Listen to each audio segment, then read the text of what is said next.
ታዲያስ እንዴት ናችሁ? ውድ ሃና ሚዲያ ዩቲዩብ ተከታታዮች፣ ዛሬ በቱርክ ሲኒማ ውስጥ ታላቅ መነጋገሪያ ስለሆኑት ብዙዎች በሚስጥር ስለሚያወሩት የሶስት ታዋቂ የቱርክ አክተሮች እውነተኛ የፍቅር ህይወትና አስገራሚ ታሪካቸውን ይዘንላችሁ ቀርበናል።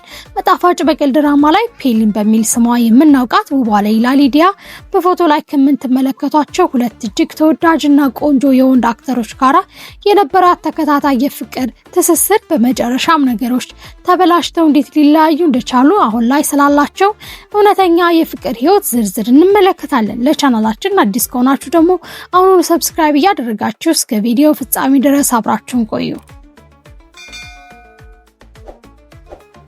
ታሪካችን የሚጀምረው ከጣፋጭ በቀል ድራማ መለቀቅ ጋር ተያይዞ ነው። ሌይላ ሊዲያ እና ከፎርካን አንዲች በፊልም ስሙ ደግሞ ሲናን በካሜራ ፊት ያሳዩት እጅግ መቀራረብና የፍቅር ሲኖች ላይ ያሳዩት እውነተኛ የፍቅር ታሪኮች ወደ እውነተኛ ስሜት የተቀየረው። ታዲያ ከስክሪን ጀርባ እውነተኛ ፍቅር እንደጀመሩ በሚዲያዎቹ ወራ ነበር። ጥንዶቹ በተለያየ ዝግጅቶች ላይ አብረው መታየታቸው ለአድናቂዎቻቸው ከጥርጣሬ ወደ እውነተኛ መደምደሚያ ሊቀየር የቻለው። ታዲያ ይህ ፍቅር ግንኙነት እንዴት ሊቋጭ ቻለ? ይህ አስገራሚ ነገር ነው።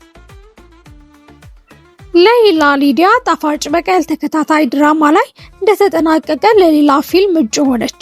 ያ ጊዜ አብሯት ሊሰራ ጥያቄ ቀረበለት ከሪም ቡርሲን ሲሆን ከእርሱ ጋር መተወን የልጅነት ህልሟ መሆኑን በተደጋጋሚ ለፓፓራዚዎች በሰጠችው ኢንተርቪው ወይም ቃለ መጠይቅ ተናግራ ነበር። ይህ እድል እንዲያልፋት ያልፈለገችው ሌይላ ከከሪም ቡርሲን ጋር መስራት እንደ ትልቅ እድል ቆጥራ ጥያቄውን ለመቀበል ጊዜ አልፈጀባትም ነበር። ከዚህ በኋላ ነበረ ሲናን ከከሪም ጋራ እንዳትሰራ ለመፈለጉን ለፔሊን ያሳወቃት። ታዲያ በዚህ ያለመግባባት የተነሳ ግንኙነታቸውን ለማቆም እንደተገደዱ የተናገሩት። በተደጋጋሚ በእነዚህ ሶስት የቱርክ አክተሮች መሃል የተፈጠረው ከፍተኛ የሚዲያ ጫናና ቅናት የተነሳ ሌይላና የሲናን መካከል የነበረው ሰላማዊ ግንኙነት በተደጋጋሚ መናጋት የጀመረው። በቅርብ ወዳጆቻቸው እንደተናገሩት ከሪም ቡርሲን ለሌይላ ያሳየው የነበረው ልዩ ትኩረትና በፊልሙ ዓለም ላይ አብረው የመተወን የነበራቸው እቅድ ሲናንና በሌይላ መካከል ትልቅ አለመግባባት የፈጠረው። ከዛም ሳይቆይ ለመላው የቱርክ ሲኒማ አድናቂዎች ባስደነገጠ ሁኔታ ሌይላ ሊዲያና ፎርካን ወይም ሲናን የፍቅር ግንኙነታቸው ሙሉ በሙሉ ማቋረጣቸውን ወይም መለያየታቸውን ይፋ አደረጉ። ምንም እንኳን ሁለቱም ለመለያየታቸው ይፋዊ የሰጡት ምክንያት የስራ መደራረብ ቢሆንም ከጀርባ ግን ይህ የፍቅር ፉክክርና ቅናት ትልቁ ሚና እንደተጫወተ ፓፓራዚዎች በተደጋጋሚ ተናግረዋል። ከከሪም ቡርሲን ጋራ ስለነበራት የፍቅር ግንኙነት ከመናገራችን በፊት ይህችን ቱርካዊት መሰል ጀርመናዊት አክተር በጥቂቱ ላስተዋውቃችሁ።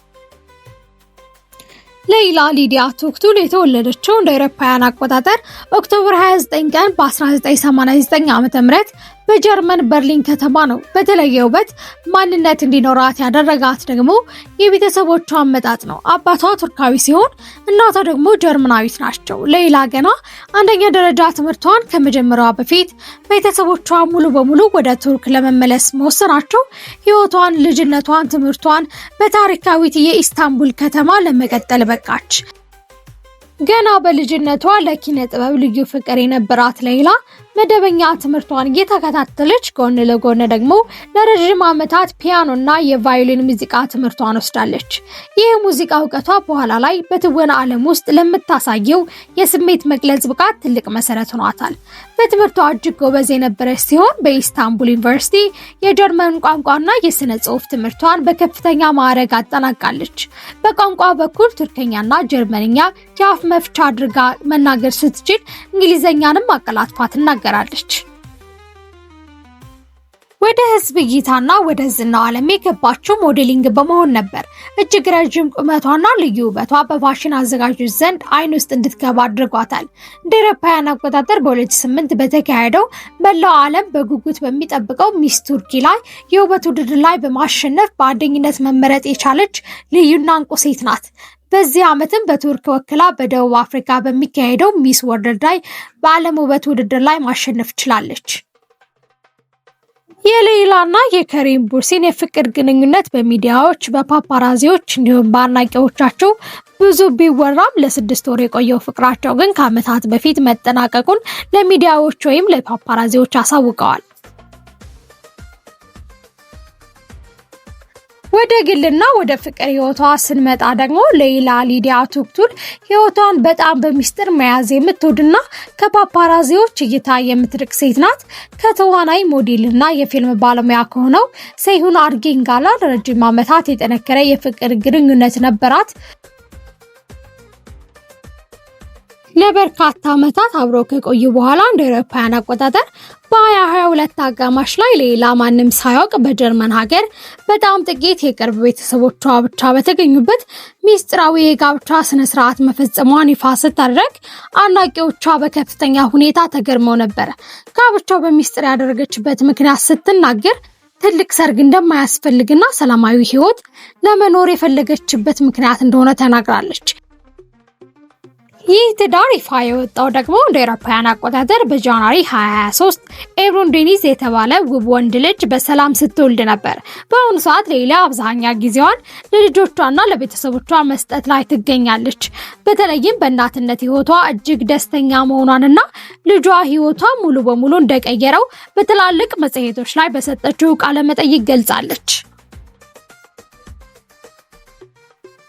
በአጠቃላይ ሌይላ ሊዲያ ቱክቱል ወይም ሁላችንም ፔሌን እያልን የምንጠራት ድንቅ ሴት ከውበት ንግስትነት ተነስታ የቱርክ ሲኔማ ንግስት ለመሆን የበቃች በጥራታቸው የሚመሰከርላቸው ስራዎችን ለዓለም ያበረከተችና በትዳር ህይወቷም የተሳካላት ድንቅ ባለሙያ ናት።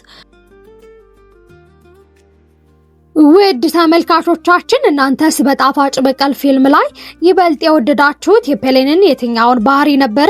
ስለ እርሷ ህይወትስ ምን ተሰማችሁ? ያላችሁን አስተያየት ኮሜንት ሴክሽን ላይ ያስፍሩልን። ቪዲዮ ላይክ እና ሼር ማድረጋችሁ እንዳትረሱ። ለቀጣይ አዳዲስ የቱርክ አክተሮች ታሪክ ቻናሉን አሁኑኑ ሰብስክራይብ ያድርጉ። ስለነበረን ረጅም ቆይታ ከልብ እናመሰግናለን። ሰላም።